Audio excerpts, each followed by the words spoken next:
endodontique, d'accord? Et après, vous laissez les questions à la fin. OK? Donc, pour qu'on reste un petit peu dans les biomatériaux, on va voir donc là euh, la pharmacologie endodontique.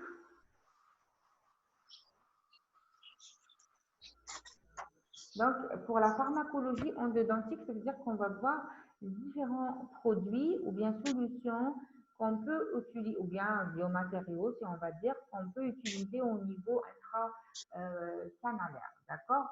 Donc, ces produits, c'est beaucoup plus la médication. Hein. La pharmacologie endodontique, c'est les médicaments, c'est la médication qu'on peut utiliser. Il n'y a pas de sang? Attendez, je vais vérifier le sang. C'est vrai, il n'y a pas de sang.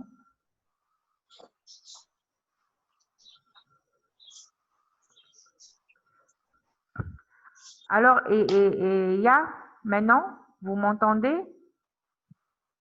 D'accord, très bien. Alors, donc, on va d'abord aller voir la médication qui dit pharmacologie endodontique, dit médication intracanalaire. Quels sont les médicaments ou bien les produits ou bien qu'on peut utiliser au niveau intracanalaire qui vont avoir des actions différentes en fonction du but recherché. D'abord, on a ce qu'on appelle les produits hémostatiques canalaires. Et moi qui dis hémostase, dit hémorragie. Ça veut dire que ces produits-là, ou bien ces solutions-là, ou bien ces médications-là vont être utilisées à but hémostatique. Donc, quand il s'agit d'hémorragie, hein, faible ou rebelle, cette hémorragie, elle va freiner l'action thérapeutique opératoire. Elle va vous causer donc là beaucoup de problèmes parce que vous ne pouvez pas préparer un canal ou bien vous ne pouvez pas l'obturer ou bien vous ne pouvez pas espérer une cicatrisation si il y a toujours cette hémorragie. Donc là, il faut penser d'abord à régler l'hémorragie pour pouvoir terminer le traitement. Donc, cette étiologie de l'hémorragie, hein, il y en a plusieurs. Donc, soit elle est d'origine donc là générale, ça veut dire que les patients qui ont des troubles de la crasse sanguine, fragilité vasculaire, pathologie constitutionnelle de l'hémostase primaire. Donc là, c'est l'étiologie générale. Donc ces patients-là risquent d'avoir une hémorragie pendant le protocole opératoire. Soit donc là, étiologie locale. Dans l'étiologie locale, on a évoqué l'âge parce qu'on dit que la dent jeune, généralement, l'hémorragie ou bien le saignement est plus important sur une dent quand vous voyez, quand vous allez dévitaliser ou bien extirper une pulpe vivante, vous allez voir quand même que chez les jeunes, il y a un saignement plus important que chez le sujet âgé. Les dents, très bien, les dents traitées. Donc là, les dents maxillaires présentent beaucoup plus donc là d'hémorragie que les dents mandibulaires. Les solutions anesthésiques, donc là quand il y a absence de vasoconstricteur, il va y avoir aussi ça va favoriser le saignement. L'état local, quand il y a un état inflammatoire, une inflammation pulpaire, et donc là, ça va augmenter bien sûr l'hémorragie. Et la technique opératoire, si vous allez utiliser donc là intempestivement des instruments dentiques, et vous allez être dépassé, vous allez causer une hémorragie apicale et qui reste parfois difficile à tarir. Donc, quand vous voulez assécher pour obturer des canaux, ça va demander donc là plusieurs séances. Et pour ça, on vous dit qu'il faut faire vraiment attention à ne pas provoquer une hémorragie parce que là, parfois, c'est difficile de la gérer.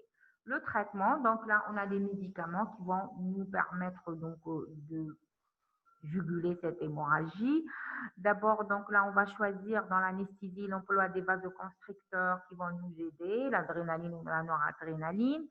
On va employer des hémostatiques, on a plusieurs hémostatiques, des solutions calciques, pâtes ou bien sous forme de solutions à base de thrombase. Et donc là, on peut les mettre dans le canal avec une mèche à l'intérieur. Donc là, pour essayer donc là de régler cette hémorragie, ou bien on aura recours à l'emploi de certains coagulants comme l'acide chloroacétique, le chlorure de zinc, le sel et tout, différentes précipités de sel qui vont nous permettre aussi de régler cette hémorragie. Des produits instillés dans les cavités endodontiques ou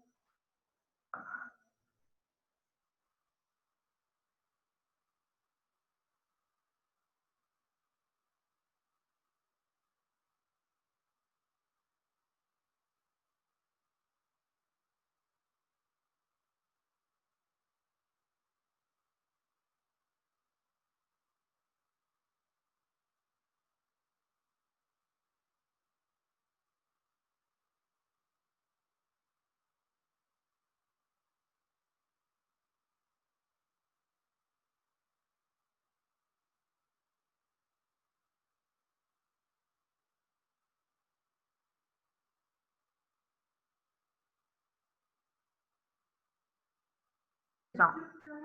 Voilà. OK. Alors, euh, les produits, bon, c'est vrai que le son, hein, il y a un problème ici, il y a un micro. Alors, les produits sont instillés dans les cavités endodontiques ou appliqués sur des pointes absorbantes. On va essayer d'appliquer un produit hémostatique. Ou bien, vous avez ici, voilà, vous avez ici une autre possibilité qui est l'utilisation de voilà, l'hydroxyde de calcium.